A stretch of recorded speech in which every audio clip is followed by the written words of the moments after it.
Olá, graça e paz, bom dia.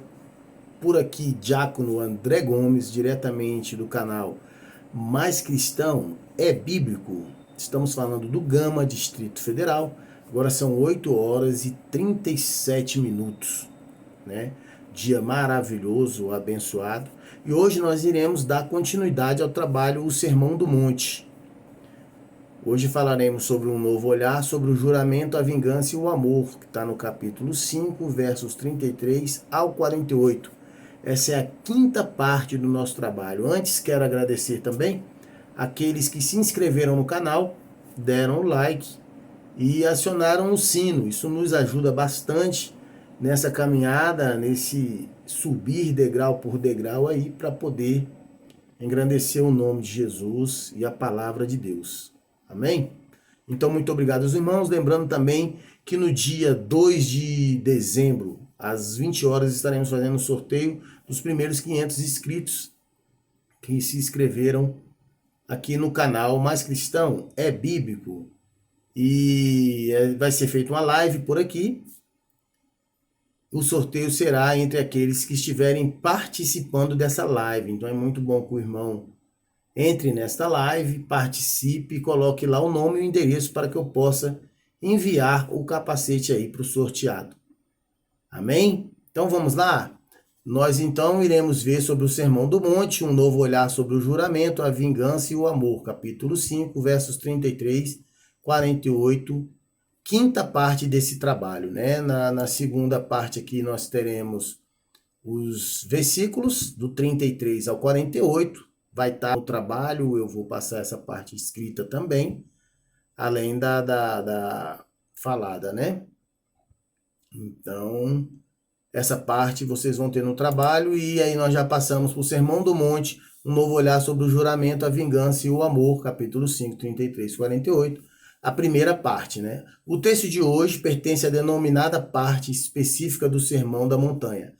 A lição de hoje se ocupará com o ensino de Jesus sobre os juramentos, a vingança e o amor. A primeira parte, a justiça cristã, o empenho da palavra, versos 33 e 37. Prevalecia entre os antigos o seguinte ensinamento: não jurarás falso, mas cumprirás rigorosamente com o Senhor os teus juramentos. Verso 33. O juramento falso era reprovado por Deus e considerado também uma profanação ao nome de Deus. Levítico 19, 12. Por isso, o juramento ou voto deveria ser cumprido. Números 32. O indevido uso do nome do Senhor traz consequências. Êxodo 27. 27, né? Os fariseus ensinavam que o voto ou juramento falso é aquele que fazia um uso profano do nome de Deus. Por isso defendiam que o voto obrigatório era somente aquele que incluía o nome de Deus. Qualquer outro voto ou juramento que não incluísse o nome de Deus poderia ser descumprido, sem que com isso houvesse incorrido no denominado juramento falso. Dessa forma, os fariseus elaboraram uma fórmula para se esquivarem do comprometimento com o Senhor e com o próximo. Se o voto ou juramento incluísse o nome de Deus, era de cumprimento obrigatório. Se o voto ou juramento não incluísse o nome de Deus, era de cumprimento facultativo. Os fariseus eram especialistas em criar fórmulas para evitar o cumprimento da palavra empenhada, palavra verdadeira, aquela que é honesta e única. Eles, por exemplo, criaram a seguinte fórmula: quem jurar pelo santuário, isso é nada. Se alguém jurar pelo ouro do santuário, fica obrigado pelo que jurou. Jurou pelo ouro, você tem que cumprir o que você jurou. E mais uma: quem jurar pelo altar, isso é nada. Quem, porém, jurar pela oferta que está sobre o altar, ficou obrigado pelo que jurou. Mateus 23, 16, 22. Ou seja, de acordo com o ensino farisaico, aquele que empenhasse a sua palavra com juramento pelo santuário ou pelo altar, não estava obrigado a cumpri-la. Jesus Cristo ensina que o crente deve comprometer-se com a palavra dada, quer diante a Deus, quer diante aos homens. Então fica claro aqui, né, irmão? O crente tem que ter uma palavra só e tem que se empenhar em cumprir essa palavra em todos os sentidos. Seja na vida secular, seja na igreja, o cristão tem que ter a hombridade de cumprir com sua palavra. Quando não der, realmente ele tem que vir bem antes do prazo vencer e fazer conserto com essa palavra, né, para que ele não passe por enganador, para que ele não passe por aquele que não empenha valor em sua palavra, né? É interessante essa passagem. Por isso mesmo, Jesus Cristo não aprova a engenhosa fórmula criada pelos fariseus. Para Jesus Cristo, não é possível fazer um voto ou juramento em que Deus esteja ausente. Observe que Jesus Cristo diz que, de modo algum, deve-se jurar pelo céu, pela terra, por Jerusalém e pela tua cabeça. E assim deve ser, porque em todas essas situações Deus estará presente, visto que o céu é o trono de Deus, a terra é o estrado de seus pés, Jerusalém por ser cidade do grande rei e a cabeça. Porque não podes tornar um cabelo branco ou preto. Então, nem por sua cabeça você pode jurar, irmão. Porque você não tem domínio sobre ela, né? Visto ser Deus o criador do homem e da mulher. Versículo 34, 36. Os exemplos dados por Jesus Cristo são retirados da rotineira prática dos fariseus. Mateus 23, 1, 36. Então, os fariseus tinham, né, essa capacidade de jurar e jurar por aquilo que eles não podiam jurar e por isso não tinham empenho em suas palavras, né? Há quem pense que uma fórmula de juramento empresta mais credibilidade ao que foi dito. Jesus Cristo está dizendo exatamente o contrário. O juramento é próprio de pessoas desonestas, que não são cumpridoras da palavra que empenham. Então, aquele que faz juramento, né, a maioria das vezes, meu irmão, realmente é falso e não tem credibilidade, né, em sua palavra, não tem empenho na palavra que coloca ali, diz e se contradiz, né? Além disso, Jesus Cristo está evidenciando que o ponto central não é a fórmula, mas sim a honra da palavra dada. Então, meu irmão, peguei emprestado, então não é a fórmula que vai fazer diferente, é o pagar isso que peguei emprestado, né? Se eu coloquei a minha palavra que iria fazer, é empenhar para que eu faça aquilo que disse que iria fazer, né? Porque senão a minha honra estará em jogo, né? Quantas pessoas que pegam pouco e não pagam por acharem ser pouco, ou pegam de parentes e não pagam por achar serem parentes, e estão completamente errados e sendo desonestos e não estão empenhando em sua palavra honra e glória, né? Então, por mínimo que se pegue emprestado, tem que se ser devolvido, tem que se ser pago, né? Aquilo que eu prometo fazer, eu tenho que fazer. Se não o fizer por algum motivo grave, eu tenho que colocar a par as pessoas a quem empenhei minha palavra, para que eles tenham conhecimento do que estou passando, não desonrando assim aquilo que disse, né? A tua palavra, por isso Jesus Cristo restaura o verdadeiro lugar da palavra do crente, dizendo: seja, porém, a tua palavra sim, sim, não, não. O que disto passar vem do maligno. Versículo 37. Ou seja, o cristão deve ser sincero, honesto. Irmãos, e pasmem, é em tudo, é engraçado, mas quando você pega o costume também de ser e agir dessa forma honrosa, até mesmo com os horários de culto, você passa a não se sentir bem quando não cumpre com sua palavra. Palavra dada a você mesmo. Vou nos cultos de terça, vou no culto de domingo, né? Quando você não consegue realizar, você fica com uma pulga atrás da orelha aí, porque você sabe que está faltando com a sua palavra, com você mesmo. Então, o bom é acostumar-se com esta questão de dar valor e honrar a nossa palavra, né? A vossa palavra, para que, empenhando-a, não voltemos atrás. E até ter cuidado, né, com o que nós formos prometer, com a palavra que formos empenhar, porque nós não podemos voltar atrás. Se formos voltar, tem que ter um motivo muito extraordinário aí para que se volte. A segunda parte, a justiça do cristão, o amor de Jesus Cristo. Versículos 38 e 42. Jesus Cristo inicia este assunto lembrando o que foi dito aos antigos, olho por olho, dente por dente, versículo 38. Essa orientação aparece registrada nos livros de Êxodo, Levítico e Deuteronômio. Êxodo 21, 24, Levítico 24, 20 e Deuteronômio 19, 21. Esta é, na verdade, a lei de retribuição, e essa retribuição deveria ser exata, a fim de que fosse proclamada a justiça. Então, bateu, levou, né?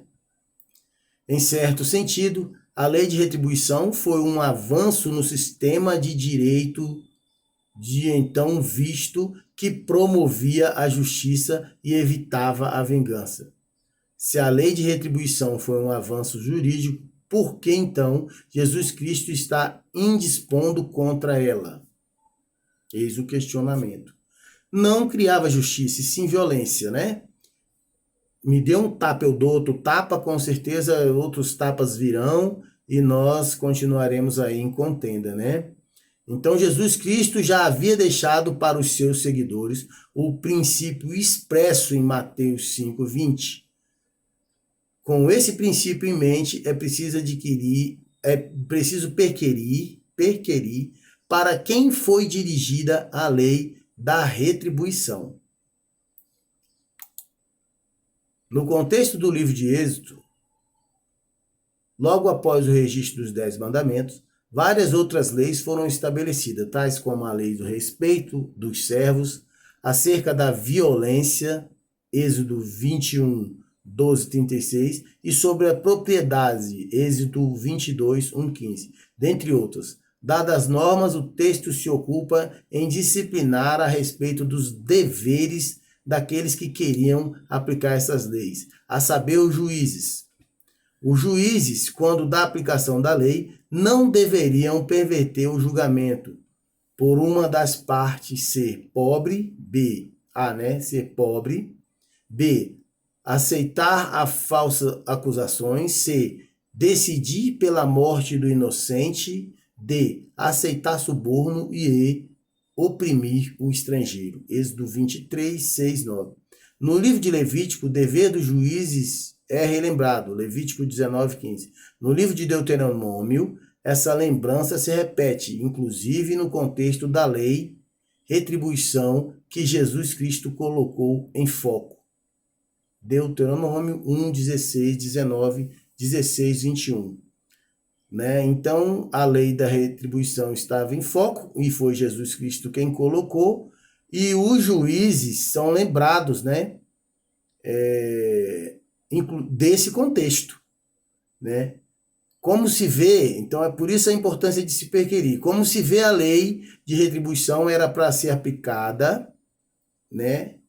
No tribunal de julgamento, órgão pertencente à estrutura organizacional do povo de Deus, como nação, cujo objetivo era pacificar as demandas sociais com justiça e sem vingança.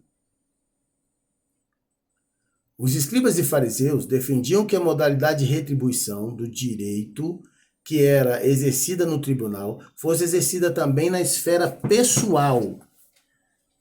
Essa mudança, então veja bem, essa lei foi feita para os juízes. Os fariseus queriam aplicar essas leis da retribuição, dente por dente, olho por olho, nas questões pessoais, né? Essa mudança de esfera de aplicação da lei, retribuição no âmbito dos tribunais judiciais para o relacionamento pessoal, foi repelida por Jesus Cristo. Foi repelida por Jesus Cristo. Amém, irmãos? E ao assim proceder, Jesus Cristo listou 4 exemplos de como deve ser para o cristão a sua perspectiva de relacionamento pessoal. No primeiro exemplo, Jesus Cristo diz: não resistais ao perverso, mas a qualquer que te ferir na face direita, voltar-lhe também a outra. Né? Então, o que Jesus está dizendo contrário aqui à retribuição? Dê um tapa na sua face direita, vira à esquerda, deixa que a pessoa dê outro tapa, se for da cabeça dela, com certeza será um tapa com sutileza, né? Esse virar o outro lado. A pessoa vai perceber que você não quer briga, né? E com certeza vai se envergonhar da situação. Assim, ao proceder, Jesus Cristo listou os exemplos. No primeiro exemplo, Jesus Cristo diz: não resistai ao perverso, ou seja, não se faça como o perverso, mas a qualquer que te ferir na face direita, voltar-lhe também a outra. Versículo 39. A Bíblia exorta o cristão a resistir o que não presta. O não presta, resiste, sai de perto. Os apóstolos Paulo, Efésios 6, 13, Tiago 4, 6 e Pedro, 1 Pedro 5, 8, 9, ensinam essa verdade, exortando os cristãos a resistirem ao diabo. Jesus Cristo, porém, ensina o seguinte: não resistais ao perverso. A não resistência está voltada para uma pessoa. É não resistir ao homem perverso. O perverso e não ao diabo. Não tem nada a ver com o diabo. Essa resistência é ao homem ruim, ao homem perverso. Jesus Cristo está dizendo que o cristão não deve resistir ao perverso no sentido de assemelhar-se a ele e retribuir-lhe com um mal igual. Ou seja, bateu, né? Tem que levar também. Contrário ao que ele fez, né? Da mesma forma que ele fez, quer dizer, mas você vai agir o contrário. É isso que Deus aponta aqui, né? O perverso não é o diabo. Jesus Cristo está dizendo que o cristão não deve resistir ao perverso no sentido de ser igual a ele e retribuir-lhe com o mesmo mal, né? O que ele fez, que seria a retribuição do direito, olho por olho, dente por dente, ou com o mal maior, o que ele fez, que seria então aí a retribuição do eu, a vingança, né, do ego, né? Eu tenho que me vingar e fazer algo pior do que aquele cidadão fez comigo. E aí eu torno a minha pessoa pior do que aquele perverso, né? Então, aos olhos de Jesus Cristo, resta ao cristão a retribuição do amor. Então, a pessoa vem com o mal, você retribui com amor. A qualquer que te ferir na face direita, volta-lhe também a outra. Versículo 39. Os outros 3 exemplos dados por Jesus Cristo seguem a mesma linha de ensinamento do primeiro. Assim, esses outros 3 exemplos apresentam alguém querendo tirar-te a túnica, te obrigar a andar 1 milha, te pede ou deseja que lhes emprestes. Versículo 40, 42. Em cada uma dessas circunstâncias da vida, Jesus Cristo ensina o cristão a não resistir àquele que assim age, né? Não resistir àquele que te pede emprestado, não resistir àquele que quer tirar algo de você, né? Mas agir de acordo com a retribuição do amor. Então, sentiu no seu coração o amor, retribua com o amor. E é só o amor que nós devemos sentir quando aceitamos Jesus Cristo como Senhor e Salvador. Amém? Esse foi o padrão que Jesus Cristo adotou para a sua própria vida. Jesus não retribuía com violência, né? Jesus sofria violência, mas baixava a cabeça e humilde entregava tudo a Deus, né? Então tá aqui, agir de acordo com a retribuição do amor. Esse foi o padrão que Jesus Cristo adotou para a sua própria vida. As 4 situações escritas por Jesus Cristo são apenas exemplificativas, visto que o ponto central é: não resistais ao perverso. Esse ensinamento de Jesus Cristo deve ser aplicado em todas as circunstâncias da vida e não apenas naqueles 4 que foram exemplificados. Então tem os exemplos aqui em cima da túnica, do emprestado que as pessoas pedem, né? Mas não só nele nós devemos aplicar o amor, mas nós devemos aplicar o amor em tudo, né? Paciência, colocarmos sempre nossas vidas em contexto com a dos outros, né? Empatia, né? Completar a vida do outro como se fosse a nossa, para que nós entendamos os seus problemas. Isso é aplicar o amor de Jesus, né? Isso é aplicar o amor verdadeiro.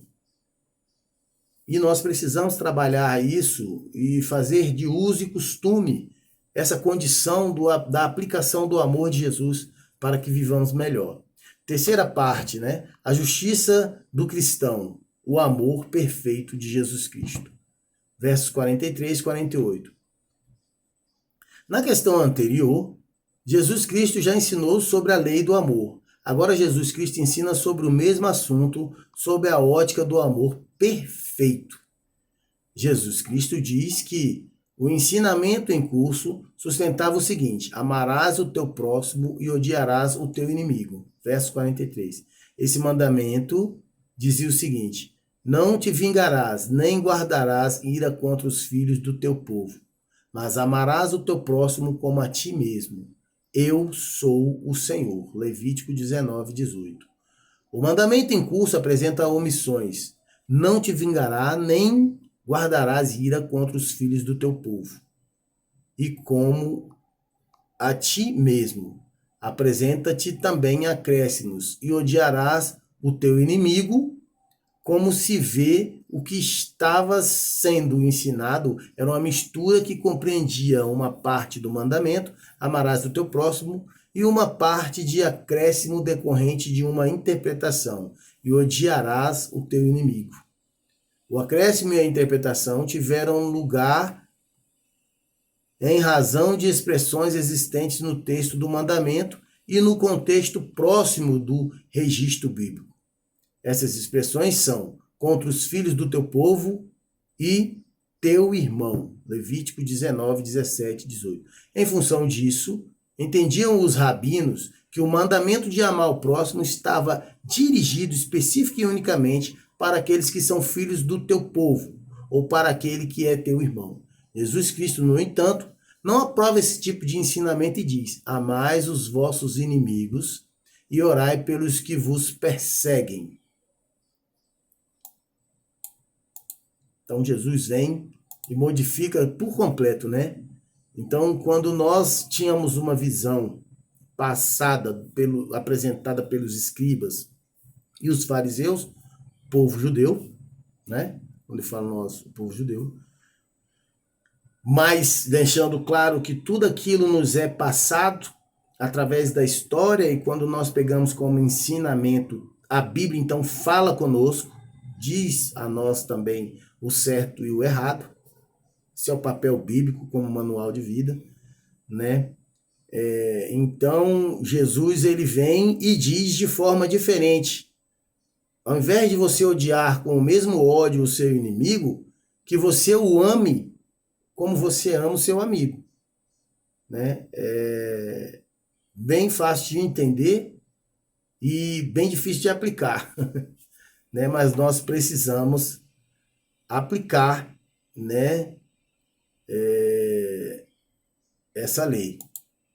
Amém? Então nós precisamos, aos olhos de Jesus Cristo, retribuir com amor em tudo, né? Em tudo. Jesus Cristo está ensinando que a inimizade deve ser retribuída com amor e que a perseguição com oração. Jesus Cristo expressa o fundamento primordial em razão do qual o cristão deve ser radicalmente diferenciado do mundo que o cerca. Porque ele, Pai Celeste, faz nascer o seu sol, porque ele, como Pai Celeste, faz nascer o seu sol sobre maus e bons, e vir chuvas sobre justos e injustos. Versículo 45.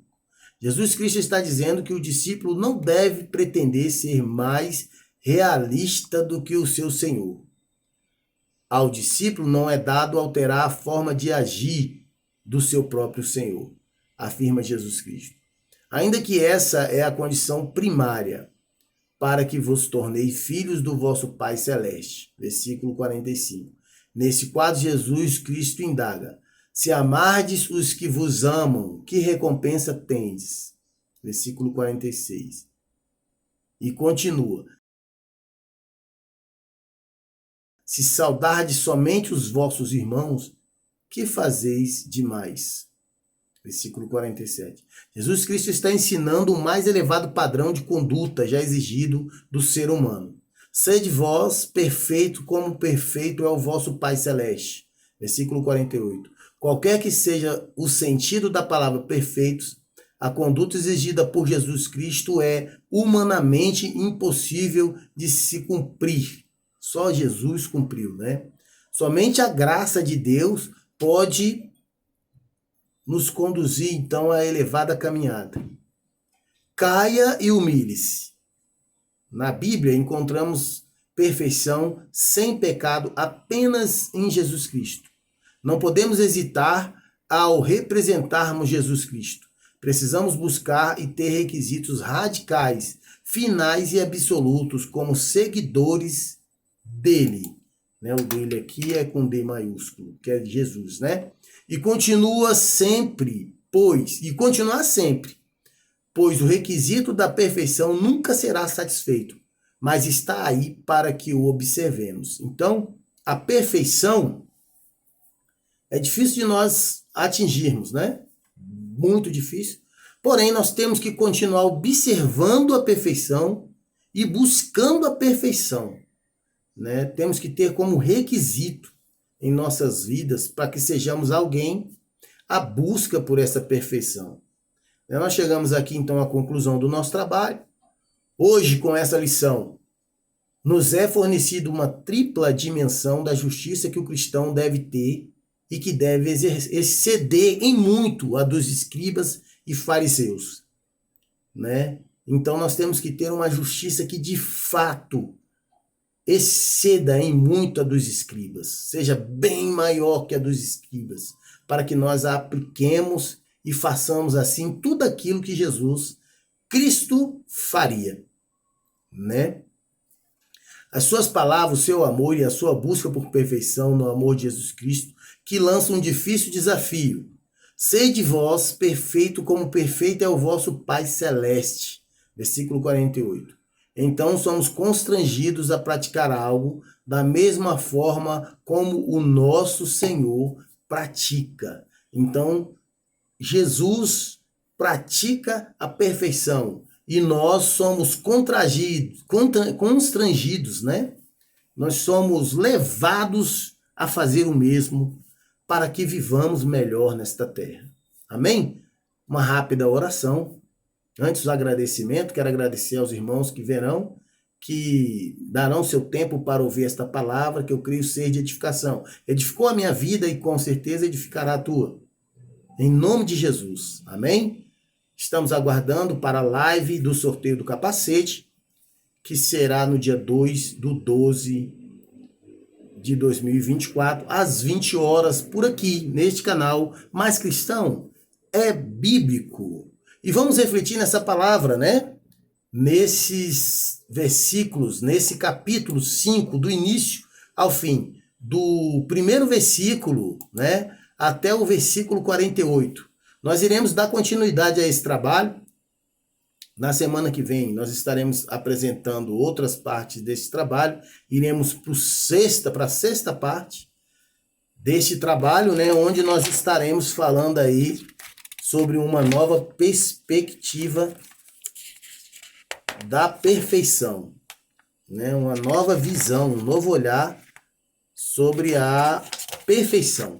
Amém? Meus irmãos, sem mais delongas, muito obrigado, que Deus os abençoe. Senhor Deus, amado Pai, nesta manhã, meu Pai, nós agradecemos pela oportunidade de termos saúde, graça e paz para podermos estar realizando o seu trabalho. Vá de encontro, Deus, a todos aqueles que precisam do seu amor, da sua paz e da sua abundância em riqueza espiritual e de saúde, meu Pai. Nós te agradecemos por tudo, em nome de Jesus. Amém.